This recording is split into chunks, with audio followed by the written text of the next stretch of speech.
del déglu del xool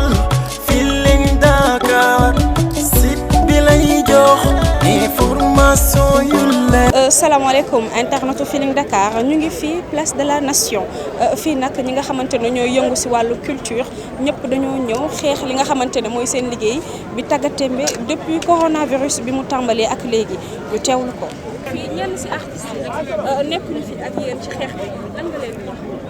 yenn artistes yi nekkuñu fii bon xëy na dañu jàpp pour man dañu jàpp la laa ci mën wax xaw ma lu tax ñëwuñu. lan mooy seen jeexitalu xeex. nga ne. lan mooy seen jeexitalu xeex. lan mooy jeexal xeex bi. waaw lan mooy seen jeexital. mooy lan. ci lan ngeen jëm soo leen tey yéen a ngi fii su nekkee gouvernement bi. non ñun fu ñu jëm mooy dinañ liggéey y a pas d'autre option y a pas plan A plan B dinañ liggéey y a pas d'autre plan y a pas d'autre option dañuy liggéey merci. asalaamaaleykum. waaleykum salaam. tey ñu fekk la fii nga def ni sa morom artistes yi di xeex nga xamante ne loolu la ñëpp di xeex. seen cagatémbe liggéey lan nga yëg tey. li ñu yëg tey Guèye mooy waa wax dëgg yàlla boo xoolee artistes ñoo xamante ne saa yu dëkk bi neexee ñii ñoo koy neexal saa yu dëkk bi amee lu leen naqar yi ñii ñoo leen koy waxal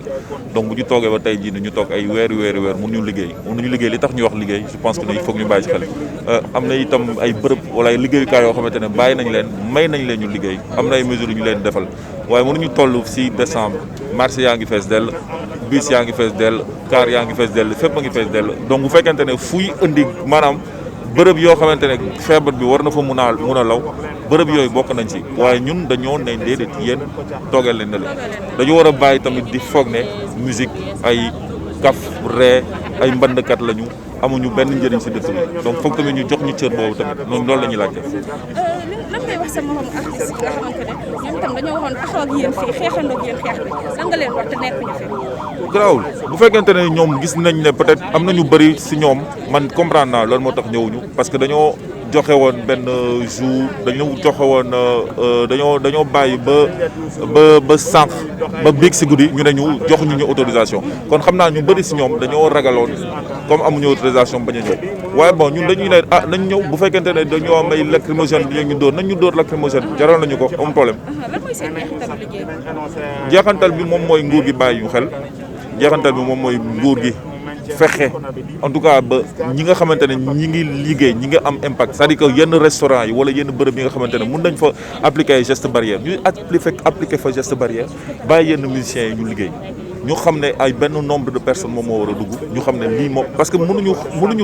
tere nit ñi wax dëgg yàlla mënoo leen tere ñoom ñu def li ñu war a def mënoo leen tere nit ñi génn donc ñun loolu la ñu leen di ñaan loolu kese la. ok. Aleykum salaam. man pour man dañu ko autoriser le fait de nous laisser la place de la nation pour man dans ma tête je vois que ne quand même ils ont compris que ne ñun on est des gens non violents et on veut juste revendiquer le droit au travail.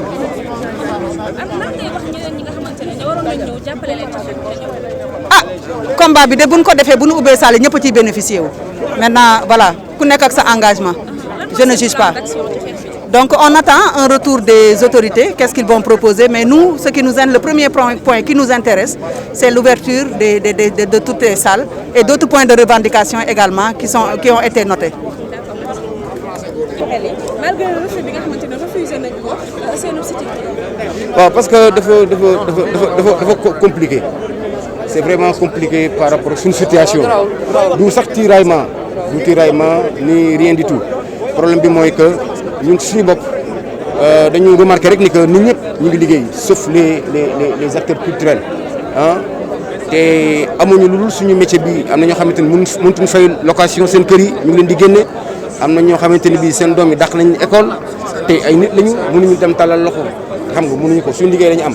voilà donc moom moo tax rek ñu dajaloo fii pacifiquement et vous l'avez même remarqué que ça part amul benn débordement parce qu'on est des personnes responsables. Est-ce que ñoo taxaw fii def sitting kese la yéen a woyoon corona ba muy door est-ce que jox ngeen defaat benn single yéen ñëpp àndandoo wuy li nga xamante ne dénoncé li nga xamante ne moo leen daal. non xam nga du question de way parce que xam nga ay loo xam ne on est en train de demander aux autorités d'alléger comme je l'ai dit comme ni ñu ko defalee ñëpp bi corona bi amee ci début ba ñëpp gis nañu ñun ñëpp dañu àndandoo mobiliser wu ñuy génne seen i fonds ñuy génne seen baat ñuy génne seen temps lépp ñu boole xeex bi ñun ñëpp bokk ko ak ñoom. et jusqu'à présent ñoo ngi ci dañu ñu ci parce que gis nañ ni que au jour d'aujourd'hui affaire bi mi ngi fi ba léegi te vraiment dafa mel ni sax lu yokk mais n'empêche c'est eux-mêmes les autorités qui nous ont demandé de vivre avec le virus, n'est-ce pas? Parce que eux ils sont en train de travailler et il y en a d'autres qui travaillent dans ce pays mais sauf les artistes. Donc du ma wax ne dafa am lu muy niróol mais dafa mel ni way yi bokk mooy indi corona bi te les personnes les plus protégées dans ce monde les personnes les plus protégées dans ce monde pratiquement ci gàtt xel ak tuuti sama gàtt gaay xel ce sont les présidents et il y en a qui l'ont. fekk la fii tey. dafa mel ni ma la gisee ngeen taxaw taalal loxo yi yéen a gën a respecté sax li nga xamante ne mooy mesure barrière. gis nga on y veille parce que grand yaa ngi ciy veillé comité d'organisation mu ngi ciy veillé sànq ba tey yaa ngi gis gars yi di jàppante parce que dañu ne sitting bi il faut ñu respecter distance barrière yi c'est pour montrer que artistes yi tamit dañu responsable et que soirée yi nii lay demee maa ngi koy wax sànq boo xoolee car rapide yi di romb fii sànq ba tey ak tataay ni mu feesee soirée yi ak gars yi ni ñu jegantoo soirée yi di demee noonu donc lu tax mënuñ ñu bàyyi tamit ñun ñu encadrer suñuy soirée de telle sorte que instrumentistes yi mën a am après lu muy jël yóbbu ko këram pour waa këram mën ci dund. respecté boo leen respecté mesure barrière nekk fekk na ni yéen artistes yi yéen lañ gën a xoqatal si li nga xamante ne mooy coronavirus ñëwee léegi. waaw te boo seetee artistes yi ñoo njëkk a jug sax def sensibilisation artistes yi ñoo njëkk a jug dem rencontrer l'autorité pour ne lii la ñu bëgg a def dañu bëgg a ñaax sénégalais yi ba tey ñu ngi def sensibilisation man keroog maa ngi posté ay vidéo ak ay vidéo de sensibilisation yoo xam ne nit yi sax dañ lay attaqué nan la waaye bàyyi feebar bi amul yéen da ngeen coupable ak suñu dirigeants yi da ngeen ñu bëgg a xaw ma lii da ngeen bëgg a vaccin et cetera et pourtant on continue à dire day matte du matte jël leen seen ay responsabilité jël leen seen ay matuwaay noonu lañ ko mën a defee ci soirée yi noonu lañ ko mën a defee ci yenn espace yi nga xam ne ñu ngi fay jouer musique pour que nit yi mën a suturlu c'est juste ça. gis nañ seen préfet bañ na seen marché tey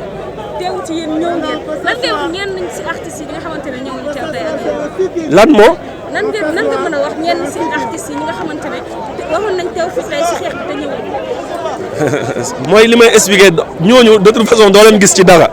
donc boo leen gisul ci loo xam ne ñoom seen secteur la sax da ngay comprendre mais faut comprendre tamit que yenn woykat yu bëri ku nekk da nga am sa ministre sa député sa xam nga ay nit yoo xam ne dañ lay woo ne la bëgguñu la gis ci manifestation yi wala amoo envie tamit froisser leen mais yenn woykat yooyu noonu sax ñooñu lu ñuy jouer man duma ko jouer si moom ñooñu lu ñuy perdre ci période bii ñun duñu ko perdre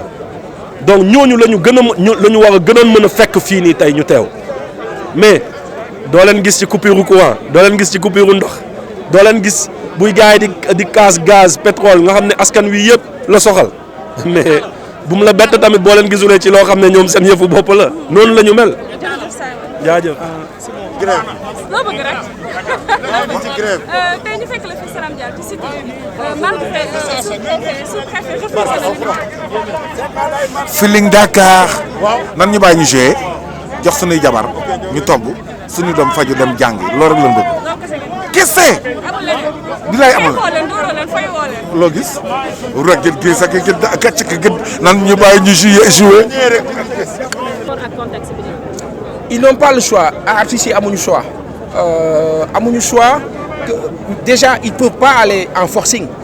ils peuvent juste peut-être pousser à dissuader ou à contraindre mooy que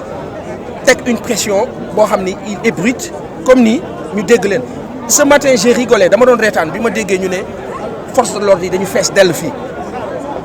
bon doon na justifier wu peut-être bu fekkoon Sénégal yëpp dañ jóg ñëw ànd ak artistes yi mais ce que je dis aux artistes aussi mooy que Sénégal yëpp mënuñu jóg ànd ak ñoom xam nga lu tax te pourtant bu ñu wootee dagg ticket gars yi ñëw dagg ticket malgré difficulté dëkk bi ñu ngi woote gars yi di dagg ticket mu fees dell lu tax ñu wootee manifestation feesul parce que ñooñu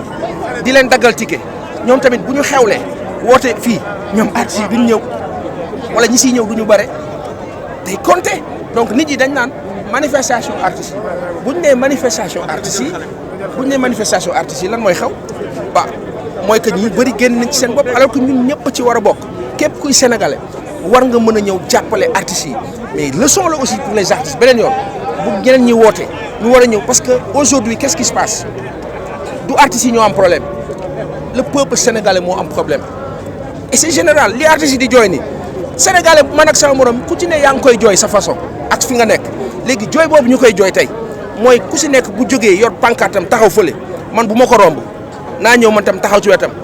ne ko lan la mu wax ma ko ma ne wéy dañ ko war a jàppale keneen ñëw ñu dajaloo mais Sénégal on est disparate dans ce qu'on fait mooy mënuñu ànd c'est-à-dire mënuñu nekk benn te li tax mënuñu nekk benn distorsion boobu moo tax ñu ñuy def lu ne mu metti si ku ne loolu rek mooy suñu problème. ci loolu nga wax laay rebondir que am na artistes yoo xamante ni gisuñu leen ñi nga xam ne ñoo gën a téye mbalax mi gisuñu leen fii ndax nga gisee loolu. ak artistes yi def ay vidéo yu bëri def ay vidéo woote am na si ñoo xam ne gis nañ leen am ñoo xam ne gisuñu leen xëy na dañu am contrainte mais benn affaire moo am il faut aussi se poser la question ci xel rek bu fekkee ni man par exemple dama nekk waykat di woote xeex bi démb wala bërki démb am naa sama benn xarit ministre wala ka ca des mu jàppale ma dinaa xaw am kersa tuuti mais il faut que ñuy gëm benn affaire ministre bu la joxee wala député wala président encaissé da nga ci am droit encaissé que ba pare ne ko lii principe la maanaam il faut que ñu am capacité wu choix ak décision tant que les gens amuñu loolu fii au Sénégal non xam nga damay am problème parce que xam nga sa waay démb teranga bi ma defal et il faut que les artistes aussi xam ne que affaire bi du wayaan musique ak art ak culture lu sérieux la donc boo xamee sa bopp mën ko di ko def ni ngay waxee nit ñi kaay leen dagg ticket mais ki nga xam ne daf lay may moom lay neex rek mais bu mu la may ba pare imposer la te tant que loolu mu ngi am artistes yi dañ leen di def nii rek dafay metti te loolu c'est valable pour tous les Sénégalais.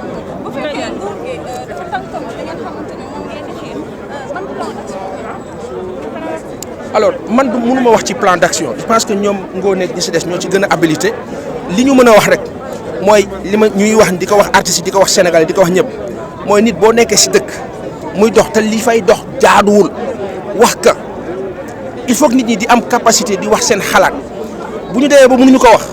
lenn rek a fi nekk nangu ñu dox sa kaw bopp ku ko nangu nag ay sa affaire la mais aujourd'hui dafa jot ci dëkk bi ni muy demee nii ñu ngi wax état d'urgence état de siège ci dëkk boo xam ne amul ñun ñëpp ñu ngi taxaw yéen a ngi takk masque ñenn ñi takkuñu masque te loolu moo am ci dëkk bi 24 heures sur 24 est-ce qu'on est en danger quand Moussa Thior docteur parle le docteur Thior il a dit hier ñëpp seetaan ko sur TFM lan la wax il y a 300 Sénégalais qui meurent tous les jours chaque jour quand le ministre fait des déclarations wala le ministère di ñu jox coronavirus 2 décès 6 décès 1 décès nangam ci ay tests nangam ci ay cas mais war nañu mën a wax kon les 300 Sénégalais ñii dee nañ ci cancer du sein ñii ci insuffisance rénale ñii ci leneen ak leneen comme tous les jours nañuy xëy di wax nombre de décès au Sénégal pour ñu mën a xam situation fi mu toll moment bi ñuy wax xaalis bu bëri bi ñuy def ci coronavirus te xamuñu lu koy faj te mënuñu ko faj soi-disant ci li ñu wax mais war nañ mën a def xaalis ci li nga xam ne xam nañ ni ñu koy fajee mooy cancer du sein ak leneen ñaata Sénégalais ñoo fi nekk ay insuffisants rénaux xam nañ leen statistique ANS ñoo ñu koy jox mais nañ wax ñooñu ne leen nangam ngeen lii moo leen di faj xaalis baa ngi nii mais xaalis bi ñuy def foo xam ne mënuñu ko faj te corona dee ñàkk corona dee 300 personnes meurent d'autres choses qu'on peut soigner nañ def xaalis foofu te bàyyi nit ñi ñu liggéey ginnaaw dimbaleetuñu leen nañ bàyyi ñu fonctionner. salaamaaleykum Secka bu fekk la fii tey fii ci place de la nation ngay xeex li nga xamante ne ñenn ci artistes yi moom la ñuy xeex gis nañ fi ñenn ñi gisuñu fi ñenn ñi nan nga ko gisee. li ma ko gisee mooy li su fekkee li ñuy xeex ñun ñëpp a ko bokk te su njariñ li génnee ñi ci ëpp di ko ëpp lu ñuy jariñoo ñëwuñu loolu moo ma naqari man tey bu ñu fexoon ba bàyyi ñu artistes yi ëpp lu ñuy joué gisuma leen fi loolu du yoon ñëpp a war a àndandoo ñëw ñu xeex parce que li ñuy xeex xeexaluñ ko ma Samba xeexaluñ ma ko Demba ñëpp lañ koy xeexal loolu moo ma naqari man. soo leen jugee si lii nguur gi tànkam lu leen. fan ngeen jëmaat. defaat nii rek nguur gi bu ñu tànkamloo nguur gi fii ñu toog di leen ñaan ñoom fii lañ doon toog bëgg réew mi tàllal leen loxo kon dellusiwaat nañ fii ci place bi ñu moom ñëpp di leen wax ni nañ ñu bàyyi ñu liggéey te wax ñu yenn mesures barrières la ñuy respecté pour suñu liggéey loolu rek la. est-ce que jàpp nga ñenn ñi nga xamante ne ñëw dañ leen a jox neexal wala dara. non jàppuma loolu parce que neexal walul weesu mënul passé bàyyi la nga liggéey comme bàyyi wuñ leen ñu liggéey rek pour man neexaluñ leen loolu laa jàpp merci. salaam ñu ngi ziar. tur bi naka la. waaw Koumbi Sora la artiste chanteuse voilà. tey ñu fekk la fii ci place de la nation. nga xamante ne yéen jàpp ngeen ne moom ngeen lan moo waral yow say tànk yow personnellement. waaw man lii samay tànk mooy lii samay tànku ñoñ waaw mooy maanaam ñun liggéey bi ñun ñëpp ñoo ko bokk tey boo xoolee di nga fi gis technicien di nga fi gis musicien di nga fi gis instrumentiste di nga fi gis waykat man samay tànk mooy waykat laa am njaboot ñu yaakaar ci man musique nekk sama métier di sama liggéey ñu xañ ma ko loolu moo waral ma ñëw fii tey voilà. wante tey da ngeen defoon demande ngir marche ñu daal di leen ko refuser. waaw teewuti yéen ngeen ñëw. lan waaw nga wax sa mbokk artistes yeneen yi nga xam ne ñëw na jàppale leen ci waaw franchement comme li ñuy wax rek ab réew boo koy defar ñëpp dañu war a sumbandoo di dóorandoo donc artistes yi nga xam ne am naa yaakaar ne dinañu ñëw ndaxte mbir mi jeexagul am naa yaakaar ne ñi ngi ci yoon bi waaye ci su doon sama sañ-sañ tey artiste bu nekk nga ne artiste nga reconnaître ne artiste nga ay weeri weer yaa ngi ko toog liggéeyoo am nga place fii ni Kumbis ñëwee Fili ñëw Melo mi ñëw keneen ñëw noonu nga waree am ay tànk war a ñëw fii tey pour xeex li nga xam ne yaa ko moom et que aussi art bi jot na ñenn ñi tëdd ci kër gi bàyyi ñeneen ñi ñu di leen di xeexal voilà merci. maaleykum tonton Guissé kenn du wax art di la si génnee kenn du wax li nga xamante ne mooy culture di la si génnee tey ñu fekk la fii place de la nation ngay xeex li nga xamante ne artistes yëpp moom la ñu war a xeex lan nga mën a wax tey. waaw dafa nekk combat boo xamante ni dafa légitime pourquoi parce que man kenn mënu maa génne ci acteur culturel yi pourquoi parce que je suis auteur compositeur membre de la SODAV et en même temps di représenter le collège des auteurs au niveau de la commission de copie privée donc ce qui veut dire que Kër Pitax su lakkee du fa bàyyi Kër Njugub donc c'est pas parce que ñoom ñooy wala ñooy jouer que parce que musique dafa nekk une société boo xamante ne maillon la ay maillons yu bari ñoom ñoo ci lonk pour mu nekk chaîne donc ça m'interpellait au plus haut chef moo tax man ma ñëw di ñëw dénoncer si parce que li nga xamante ni moo ñu fi indi ñu bari dañoo yaakaar ni kon nous laisse jouer rek simplement mais c'est pas qu'on nous laisse jouer simplement pourquoi parce que dafa am ce qu'on appelle on a constaté que depuis seen arrêtés yi commencé génn waaw les arrêtés et les décrets sont des arrêtés et des décrets discriminatoires c'est-à-dire dañuy prendre en compte ñi bañ a jël ñële alors que ñu ñëpp ñoo ngi ci benn moule bi parce que quand il parle d'espace public interdit dans les espaces publics par espace public est-ce que mën nga cee génne marché est-ce que mën nga cee génne les transports est-ce que mën nga cee génne les écoles est-ce que mën nga cee génne les banques et les sociétés commerciales yi nga xam ne yooyu téléphone mobile et cetera yëpp c'est les espaces publics mais leur espace public ne concerne en fait que la musique et que même dans un restaurant nit ñi suñu doon jouer nit ñi di reer danañ arrêter la musique yeneen continuer leen reer comme si c'était pas espace public donc c'est-à-dire que c'est nous qui étions visés alors que visé boobu ñoom ñoo ñu nangul le statut de l'artiste qui nous confère comme des travailleurs nous travaillons et ils nous empêchent de travailler donc ku bëgg a teggi dara nag da nga fay teg dara. teguñu fi dara ñenn si artistes yi ñëwuñu jàppale leen ci li nga xamante ne mooy xeex te ñoom ñoo waroon a njëkk ñëw nan nga ko gisee. waaw ni ma ko gisee moom mooy rek loo gisee problème mu jot la ak circonstance mais ce qui est sûr moom mooy man ñi ma jokkaloon ñëpp muy ñu mag ña ndaw ils étaient prêts à venir mais gannaaw décret d'interdiction bi très tard la génn démb 19h ñoom ñu yëg ko xëy na peut-être loolu moom moo altéré seen ardeur pour ñu ñëw teew te ñun dañuy def si que avec ou sans interdiction on va venir donc heureusement que ñoom bi ñu dikkee le chef de l'État a eu la maturité de dire que ni écoutez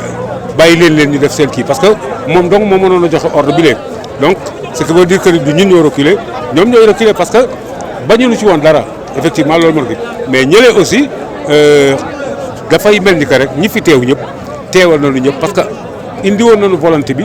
indi woon nañu dynamique bi mais comme ni wax rek xëy na peut-être dañ nekk ci leneen ci diggante bi et c'est justement peut-être que loolu moom moo tax. plan d'action yi moom bari na plan d'action yi bari na et que suñu demee léegi dañuy jéem a évaluer li nga xamante ni moom mooy sitting bi la suñ ko évaluer ba pare soo commencé nag teg les plans d'action parce que ci biir plan d'action yi benn dong laa leen ci mën a jox moom mooy après sitting bi c'est sûr que ni single yi vont sortir ni ñu ko defe woon di sensibiliser ba ñëpp xam lan mooy corona noonu lañu koy def di sensibiliser ba ñëpp xam suñu naqar absolument. salaamaaleykum Thierno Niang. maaleykum salaam ñu ngi lay nuyu di la jaajëfal tey ñu fekk la place de la nation tey képp koo xamante ne mi ngi yëngu si wàllu culture ñëw nga fi tey ngir xeex li nga xamante ne mooy coronavirus li mu leen teg wala nguur gi sax li mu leen teg nan nga ko gis. waaw ni ma ko gisee mooy ne que déjà tout d'abord dama leen di remercier bu baax a baax ci interview bi ngeen xamante ne accordé ngañ ko pour que ñu wax ci li nga xamante ne moom moo xew xam nañ ne depuis 9 mois la crise sanitaire de la Covid-19 dafa impacté secteur yu bari moo xam ci bitim réew la moo xam ci biir réew ma la ci Sénégal mais dañu seetlu ne que xëy na le secteur de la culture dafa nekk secteur bi nga xamante ne moom la ñu gën a moom moo gën a sentir cette crise sanitaire le problème bi nga xamante ne ñu artistes yi ñu ngi koy dund. Et quand je parle du secteur culturel, moi je parle de façon très large et globale. C'est pas que la musique, il faut comprendre que tous les artistes sont impactés, que ça soit le secteur, que ça soit les musiciens, que ça soit les gens qui sont dans le monde du théâtre, dans le monde de l'audiovisuel, dans le monde du cinéma, etc. Initiative bi nga xamantene CAM jël nañ ko moy coalition des acteurs de la musique, c'est une belle initiative, mais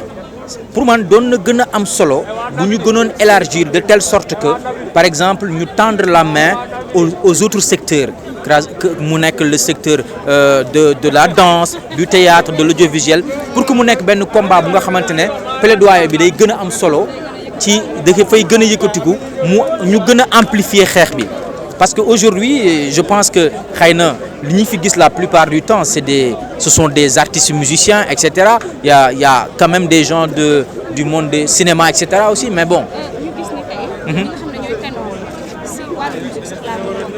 Justement.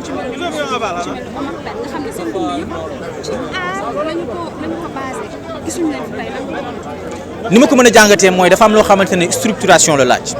dafa am combat yoo xamante ne boo koy mënee da nga koy structurer ñooñu dañu liggéey bu am solo bi mu mettee ñoom ñoo xàll yoon bi ñoom ñoo liggéey bu am solo ba yegg si fii tey jii bu ñu demee ba nga xamante ne nag am na seen ay ndaw seen ay rak yoo xamante ne ñëw nañ di porter combat bi ñoom waratuñu porter combat boo xamante ne dañuy wàcc ci mbedd mi di wax ne dañuy revendiquer ñu bàyyi mais mun nañu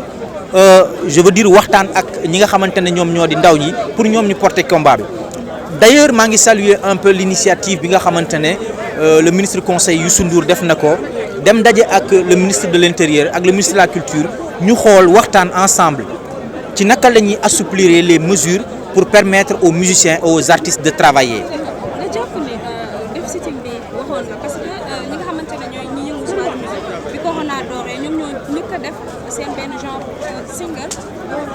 wan nit ñi lan mooy corona xamal leen ko à travers seen art nga foog ne ku ci nekk secteur bi nga nekk jax woon nga daal def benn affaire wan nit ñi lan moo leen lan nga xamante ne moo leen naqari au lieu de def si moi je pense que apport bi nga xamante ne justement le secteur de la culture indi nañ ko ci xeex coronavirus apport bu non négligeable la parce que les artistes dañu mobiliser wu ñi def ay single ñeneen ñi def yeneen forme mode d'expression pour sensibiliser ñi nga xamante ne ñoo di population bi mais li am solo ñu war ko xam mooy ñun dañu nekk ci dëkk yu nga xamante ne la culture en général elle est marginalisée du point de vue que ni ñun suñu dëkk yi maanaam suñu njiitu réew yi ils n'ont pas une certaine lecture de l'économie créative bi mën bi culture mën a indi dans le développement du pays mais tant que nag moi je pense que tant que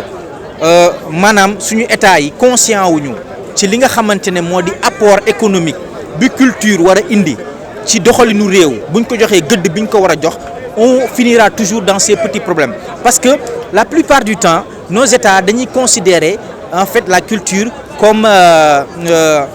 xaw ma nu ma la ko mën a mais pas faux mais folklore or le folklore ça fait partie de la culture c'est une partie intégrante de la culture mais pas que c'est une partie très importante parce que aussi nit ñi dañu nekk ci dëkk yu nga xamante ne dañuy dund ay stress yu metti il faut décompresser un peu mais quand même décompresser di jàngale waale et puis dafa jot suñu secteur culturel yi ñu jëmmal ko mais nag am na loo xamante ne man dama koy interpeller ñi nga xamante ne bii ñoom ñoo di les acteurs il y a un sérieux problème de structuration du secteur culturel sénégalais.